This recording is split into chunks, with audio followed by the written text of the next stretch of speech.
नमस्कार। प्रादेशिक समाचार के साथ मैं प्रियंका। पहले मुख्य समाचार।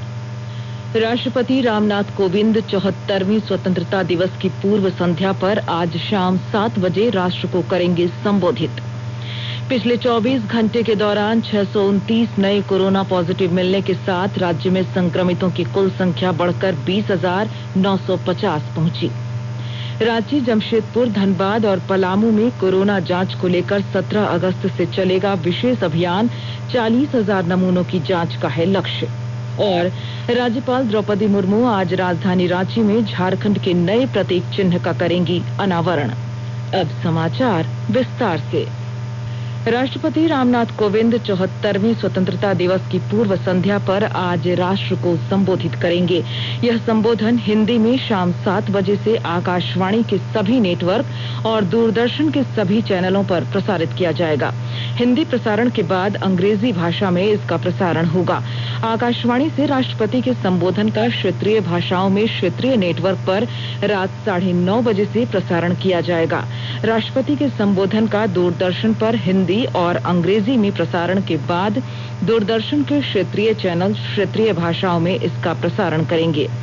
राष्ट्रपति के संबोधन के कारण आकाशवाणी रांची से आज शाम 7 बजे प्रसारित होने वाला प्रादेशिक समाचार शाम 6:40 पर प्रसारित किया जाएगा, जबकि जिले में आजकल का प्रसारण आज नहीं किया जाएगा।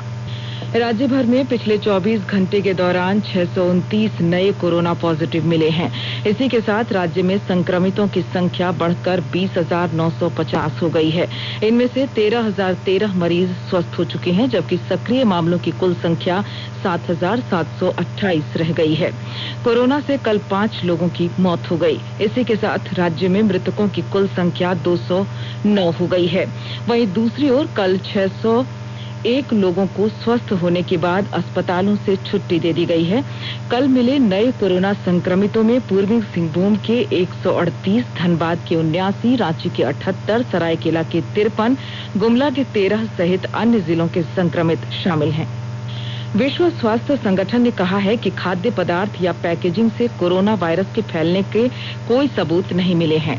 विश्व स्वास्थ्य संगठन के आपात कार्यक्रम के प्रमुख माइक रेयॉन ने जेनेवा में बताया कि लोगों को खाद्य पदार्थ या खाद्य पदार्थों की पैकेजिंग या खाद्य पदार्थों की डिलीवरी से डरना नहीं चाहिए, क्योंकि इनसे कोरोना वायरस फैलने को लेकर कोई सबूत नहीं मिले हैं। ऐसी खबरें आई थी कि फ्रोजन चिकन जांच में कोविड-19 पॉजिटिव पाए गए हैं। विश्व स्वास्थ्य संगठन की महामारी विशेषज्ञ मारिया वॉन केरखोव ने कहा कि चीन ने हजारों पैकेजों की जांच की है और उनमें से बहुत कम, केवल 10 कोरोना पॉजिटिव मिले हैं। राज्य सरकार ने 17 और 18 अगस्त को कोरोना के खिलाफ विशेष अभियान चलाने की तैयारी की है। इसे लेकर रांची, जमशेदपुर, धनबाद और पलामू के शहरी क्षेत्रों में अभियान चलाकर 40,000 नमूनों की जांच की जाएगी। स्वास्थ्य विभाग के प्रधान सचिव डॉक्टर नितिन मदन कुलकर्णी ने बताया कि इन चारों शहरों से कोरोना के ज्यादा मामले सामने आ रहे हैं, इसीलिए यहां रैपिड एंटीजन टेस्ट कराने का फैसला लिया गया है। कोरोना के बढ़ते प्रभाव को देखते हुए राज्य भर में मास्क नहीं पहनने वालों से जुर्माना वसूला जा रहा है। जो भी व्यक्ति बगैर मास्क के पकड़े जा रहे हैं, उनको 500 रुपए का जुर्माना लगाया जा रहा है। रांची पुलिस ने कल विभिन्न इलाकों में अभियान चलाकर जुर्माने की वसूली की। वहीं दूसरी ओर गिरिडीह जिला प्रशासन की ओर से भी अभियान चलाया गया। इस दौरान मास्क नहीं पहनने वाले दुकानदारों, 4 पहिया वाहन में घूमने वाले सहित अन्य लोगों से 27,000 का जुर्माना वसूला गया। गिरिडीह जिला प्रशासन की ओर से अब तक लगभग 1 लाख रुपए का फाइन वसूला गया है। हजारीबाग के सदर थाना क्षेत्र से पकड़ा गया प्रेमी जोड़ा कोरोना पॉजिटिव पाया गया है। इस कारण सदर थाना को दोबारा सील किया गया है। इससे पूर्व भी एक चोर के कोरोना पॉजिटिव निकलने के बाद 70 पुलिसकर्मियों को क्वारंटीन किया गया था। इसके अलावा अब तक इचाक, विष्णुगढ़, बरही, कुर्रा, बड़ा बाजार ओपी में भी कोरोना संक्रमित मिलने से सील किया जा चुका है। स्वास्थ्य और परिवार कल्याण मंत्रालय ने लोगों को सलाह दी है कि वे नोवल कोरोना वायरस से अपने को सुरक्षित रखने के लिए सभी बुनियादी एहतियाती उपायों का पालन करें और सामाजिक दूरी बनाए रखें। एक रिपोर्ट। सरकार ने कहा है कि आवश्यक वस्तुओं की पर्याप्त आपूर्ति जारी है और लोगों को चिंता करने की कोई जरूरत नहीं है। लोगों को सलाह दी जाती है कि वे आवश्यक वस्तुओं और चिकित्सा सामानों की खरीदारी करते समय धैर्य रखें और शांत रहें। आवश्यक वस्तुओं को खरीदने के लिए बार बार बाहर निकलने से बचें। साथ ही लोगों से हाथ मिलाने और गले लगने से भी बचना चाहिए। बाजार, मेडिकल स्टोर और अस्पतालों में लोग कम से कम 1 मीटर की दूरी बनाए रखें। घर पर गैर जरूरी सामाजिक समारोह से बचा जाना चाहिए और घर पर मेहमानों को नहीं बुलाना चाहिए। लोगों को अपनी आंख, नाक और मुंह छूने से बचना चाहिए और लगातार हाथ साफ करते रहना चाहिए। हाथ को दोनों तरफ से कम 20 सेकंड तक रगड़कर धोना चाहिए। यदि कोई व्यक्ति खांसी या बुखार से पीड़ित है तो वह दूसरों के संपर्क में आने से बचे और डॉक्टर से तुरंत परामर्श ले। स्वास्थ्य मंत्रालय ने कोरोना वायरस के बारे में जानकारी के लिए एक टोल फ्री नंबर 1075 जारी किया है। इधर राज्य सरकार की ओर से भी कई दिशा निर्देश जारी किए गए हैं। इस सिलसिले में सरकार ने हेल्पलाइन नंबर 181 जारी किया है। सरकार ने कहा है कि कोरोना वायरस से संदिग्ध तौर पर संक्रमित कोई व्यक्ति पाया जाता है तो इसकी सूचना 0651 जो रांची का कोड है और टेलीफोन नंबर 2261-000 तथा 2261-002 के अलावा फैक्स नंबर 2261-856 और मोबाइल नंबर 9955837428 पर दी जा सकती है। आकाशवाणी रांची भी आपसे अपील करता है कि कोविड-19 के संक्रमण से बचने और अन्य लोगों को सुरक्षित रखने के लिए कृपया घर पर ही रहें और सरकारी दिशा निर्देशों का पालन करें। आकाशवाणी के ताजा तरीन समाचारों के लिए आप हमारी वेबसाइट newsonair.com पर लॉग ऑन कर सकते हैं। ताजा समाचार ट्विटर @AIR न्यूज अलर्ट्स और Facebook page all India radio news पर भी उपलब्ध है। आप प्रादेशिक समाचार एकांश के ट्विटर अकाउंट @AIR_News_Ranchi और Facebook page AIR news Ranchi के अलावा YouTube channel regional news unit Ranchi पर भी हमारे बुलेटिन सुन सकते हैं। प्रादेशिक समाचार आप आकाशवाणी रांची से सुन रहे हैं। मुख्यमंत्री हेमंत सोरेन ने कहा है कि राज्य सरकार स्थानीय नीति में संशोधन करेगी। प्रोजेक्ट भवन सचिवालय में कल पत्रकारों से बातचीत में मुख्यमंत्री हेमंत सोरेन ने कहा कि पूर्व में जो स्थानीय नीति परिभाषित की गई है उस पर कई सवाल खड़े हुए हैं। श्री सोरेन ने कहा कि स्थानीय नीति में क्या बदलाव हो सकता है, इसकी समीक्षा की जाएगी। वर्तमान स्थानीय नीति की समीक्षा के लिए राज्य सरकार ने 3 सदस्यीय कमेटी बनाने का फैसला लिया है। राज्यपाल द्रौपदी मुर्मू आज राजधानी रांची के आर्यभट्ट सभागार में झारखंड के नए प्रतीक चिन्ह का अनावरण करेंगी। आज दोपहर 12 बजे आयोजित होने वाले इस कार्यक्रम को लेकर मुख्यमंत्री हेमंत सोरेन ने कल शाम राज्यपाल द्रौपदी मुर्मू से राजभवन में शिष्टाचार मुलाकात की और उन्हें इस कार्यक्रम के लिए आमंत्रित किया।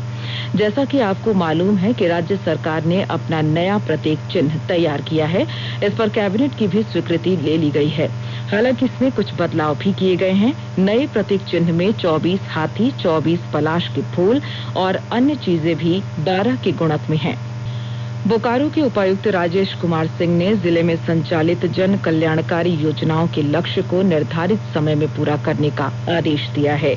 उपायुक्त ने प्रखंड विकास पदाधिकारियों को योजनाओं के क्रियान्वयन में गति लाने का निर्देश दिया है।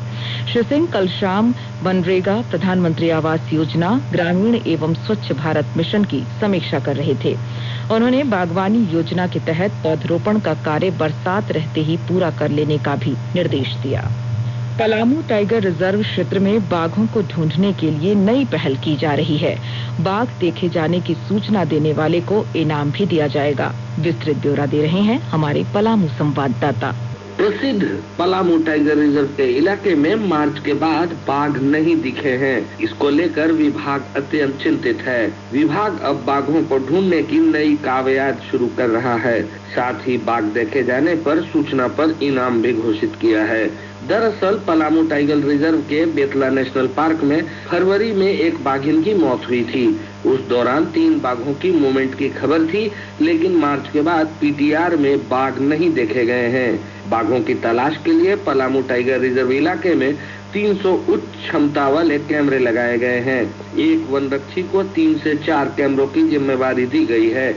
इसके साथ ही टाइगर रिजर्व प्रबंधन ने बाघ देखने पर 5000 इनाम की भी घोषणा की है। पलामू टाइगर रिजर्व के इलाके में बाघों की तलाश और वन्य जीवों की निगरानी के लिए खास ऐप तैयार किया गया है। जसप्रीत सिंह, आकाशवाणी समाचार, पलामू। केंद्रीय सूचना और प्रसारण मंत्री प्रकाश जावड़ेकर ने कहा है कि नई राष्ट्रीय शिक्षा नीति से सुलभता, समानता, गुणवत्ता, किफायत और जवाबदेही सुनिश्चित होगी। राष्ट्रीय शिक्षा नीति पर आयोजित वेबिनार में श्री जावड़ेकर ने कहा कि मानव संसाधन विकास मंत्री रहते हुए उन्होंने बहुत करीब से इस नीति के बनने की प्रक्रिया को देखा है।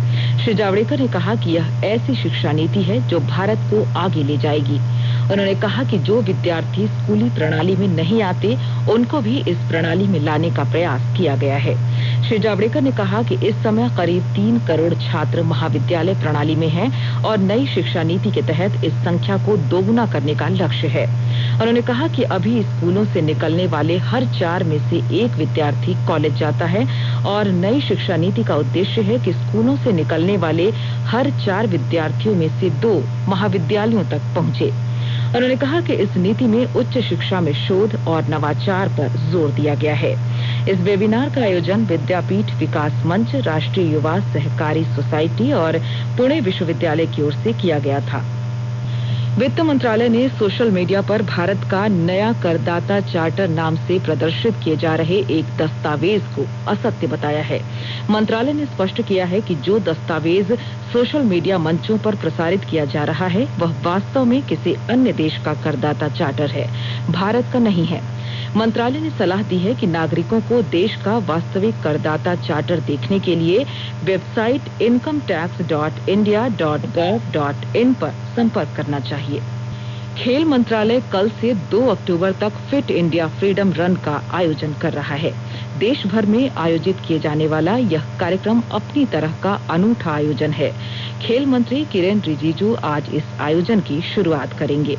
देश में कोरोना महामारी के प्रकोप और आपसी दूरी बनाए रखने संबंधी नियमों के अनुसार सरकार ने इस दौड़ के प्रतिभागियों को अपनी सुविधा के स्थान और समय पर अपनी ही रफ्तार से दौड़ लगाने को प्रोत्साहित करने का फैसला किया है। इतना ही नहीं, वे इस अवधि के दौरान रुक रुक कर कई दिन दौड़ लगा सकते हैं। इस दौरान उन्होंने कितनी दूरी तय की, यह ग्लोबल पोजिशनिंग सिस्टम यानी जीपीएस वाली घड़ी पहनकर या दूरी का सामान्य रूप से आकलन करके पता लगाया जा सकता है। इस दौड़ का आयोजन महामारी के दौर में लोगों को स्वस्थ बनाए रखने के लिए कोविड-19 संबंधी निर्देशों का पालन करते हुए दौड़ लगाने को प्रोत्साहित करने के लिए किया जा रहा है। और अब संक्षिप्त खबरें। भारतीय क्रिकेट टीम के पूर्व कप्तान महेंद्र सिंह धौनी की कोरोना जांच रिपोर्ट नेगेटिव आई है। अब धौनी आईपीएल के प्रशिक्षण शिविर में शामिल हो सकेंगे।